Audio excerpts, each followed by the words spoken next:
Greetings everybody, welcome back to the channel. We got another video for you today. Today is another video with Scarecrow in his Tier 8 Alabama. So, who wants to dance? Submitted this to me. He said that he was very proud of himself. This was his highest damaging game, and you know what? We're going to give it to him because definitely this match was a lot of why did you do that? Why did you do this, you dumb player? A few things I do have to point out later on in the match, but we'll point that as we go. So, Alabama. Really, this ship was a tearjerker when it came out during its premium phase. There was a lot of talks about changes, a lot of adjustments and stuff like that, and finally, after some road work, it finally was released. In history, Alabama was definitely a ship of its own at a point. A North Dakota type class battleship, which was the newer generations of battleships at the time, with the newer and an improved 16-inch guns compared to Colorado in the game. Now, the ship also came with a few changes. When they had the new generation, it had to me, this ship is a lot smaller than the North Carolina, and definitely a lot smaller than the Iowa, which is ginormous. But it's pretty close to a North Carolina in certain aspects, so. But doesn't have a lot 20 mils compared to the North Carolina. It still has derp anti-air, which I kind of love. But what it does have is really nice guns. Right then and there's my point. Look at the grouping on those shells. If that ship was going at the same course, it probably would have had a nice friendly hit on its nice flat side. But it is one hell of a ship. North Dakota classes are quite a nasty little ship. I'm not gonna fight you. I'm gonna kick your ass. But North Dakota class battleships were always been part of, I think, American history. It's at the early stages of the war, really working really hard, and they lasted for quite some time into past World War II for a slight bit until they were retired. The Iowas had a longer history, but these ships were basically the beginning of the backbone of the newer generation of the American Navy, so, you know, they have their own point in history. Enemy flying planes above the head, enemy bombers, and there goes down the bombers, and they're retreating. Luckily that guy didn't get hit too hard, but that was quite the hit. Enemy shells come in, and because of his angled armor, he basically deflected most of those shots. Now, who's our next first victim? Well, this is going to be interesting to point out. Right there, as our first opponent. Tier 8 versus a Tier 6. Well, it goes without saying, it happens once in a while, and poor Fuso's gonna have to deal with what he gets here. Well, he penetrated and over-penetrated, but no dice on the shot. It happens. Nice trade blows, and unfortunately there is Scarecrow's first fire on his ship. Definitely not his proudest moment, but nonetheless it happens with this ship. Guns are loaded, now he's waiting on this ship, but he's gonna try to take a pot shot at him. He doesn't know if he backed up or pulled away. He did get an over-penetration, so there was some damage there. My personal thing I love about the Alabama is its turning circle. It is god annoying. It has to be the most evil of turning circles of any single battleship. Unfortunately, look who just popped up. Oh, you poor cruiser. Oh, that's a paddling, folks. Here it comes. Yep. You see me? Now you're dead. That was a one shot. So, 2 Citadels, devastating strike. We're already at 36,000 damage. Oh wait, people are coming across for more. Why, thank you. Thank you so much. Would you like some more of these 16-inch shells, enemy team? Yes. Point them out. Yes. Now he's waiting for him to back up, and there he is. Now's his chance, and there they come to hit him once again. Fatality.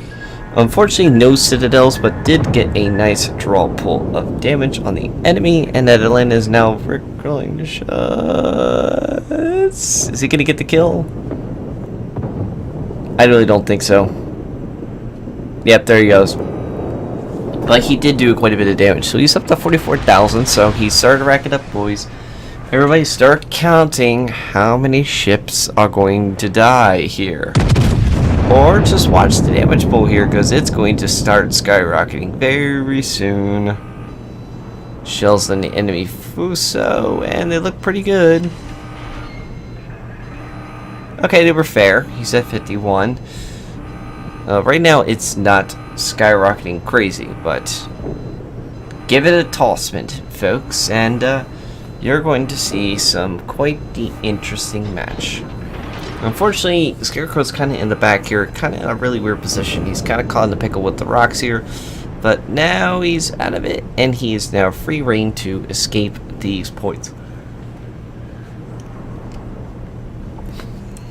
So now he's going to get across here and take out some nasty ships. Let's see what we got here. Oh, hello. What you doing over here? Are you ready to die? Of course you are. That's why you're here. To die by Scarecrow's hand. Ugh, enemy Colorado shells out. Now, what like I said about this thing is the grouping is really good, and you can see right there. You need a new ass. That one's got a hole in it. That's pretty much the reason why I like the Alabama. There's two good things about this ship. Well, there are a couple of good things. One, it's rudder shift. It has got to be one of the derpiest for tier 8.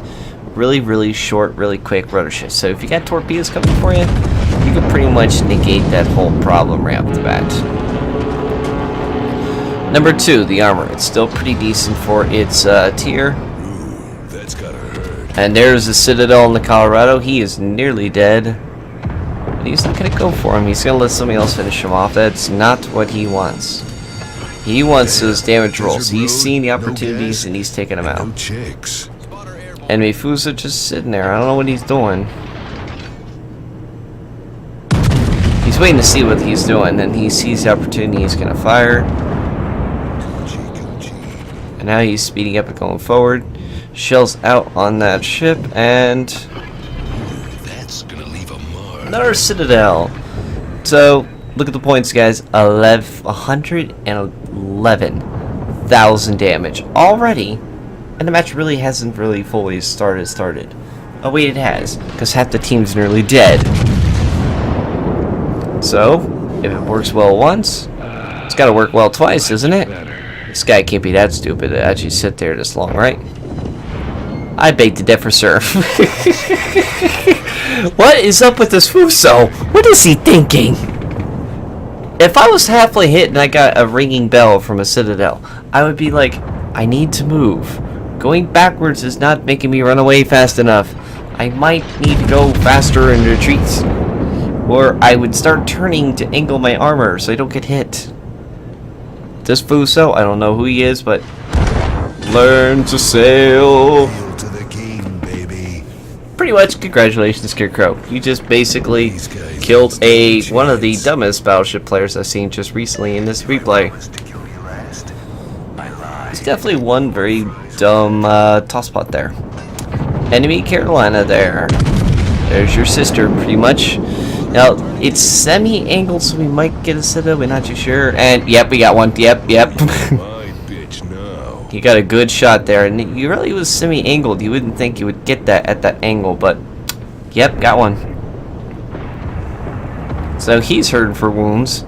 And there's also an Sentinel over here that's kind of licking wounds here, too, but he's still kicking pretty good. However, there's an enemy low. That cruiser's got to go fast. Go. That's late, buddy. You're not going to go anywhere. Like a shit cookie. That is one gone cruiser. Well, we don't have to worry about that smoke and torpedoes and spam firing guns now, do we? Scarecrow's having difficulty. Should go here, should go there. Should go here, should go there. I don't know. I don't know. And he gets torpedoed by the Fiji, and luckily it took it right in the chin. So now we got 2 battleships here and a carrier. Carrier's retreating, and Scarecrow's waiting on that guy to angle. And he gets a fair dice roll, but not too much. Now here is where I'm talking about what I need to do. SJ, Scarecrow, stop doing this! You don't have your guns loaded, so why are you doing it? You know he's firing torpedoes, so at least you know that. So there's no point of you going spam fire in and out, in and out, in and out. It irritates us. Stop doing that. A nice roll on the ship again. We're at 212,000 damage. And somebody gets the kill. Looks like you're fucked. There's still one more ship left. The carrier. Well, you're not running away from me, Sunshine. Not today. Guns are loaded. And now we're gonna go aim at that Ryujo. Chills out. Kirby looks pretty good. And here they come. I guess Citadel here, not too sure. Yep, there's one. You're my bitch now. So that's 225,000 damage. Maybe this next one might finish him off. You never know. You get the dice rolls going. Here they come. Nope, grouping failed. Well, maybe this would be the winner. Shells are coming in, and we got some hits, but it wasn't anything to strike up a band, so to speak, with. Scarecrow fires his back gun. Very, very straight line. See, this is the thing I love about the Alabama. Look at that vertical dispersion. Little to none. The grouping for this left and right to the grouping is still pretty bad, but not too crazy. And there's last Citadel. Nice shot. Well done, Scarecrow. 58 target hits, 8 planes shot down, 1 capacitation, 4 kills, 10 Citadels, 31 target hits, Confederate high caliber 2 devastating strikes with 235,000 damage. That, folks, is how you want to go and fire your Alabamas. Lots of damage, lots of one-shots of your idiots. I want to thank that Fuso for giving him a massive pool of damage. You utter idiot. Well, I hope you guys enjoyed this video of Scarecrow and his Tier 8 Premium, the Alabama. Hope to see you again in the next video. As always, take care, and I hope you enjoyed.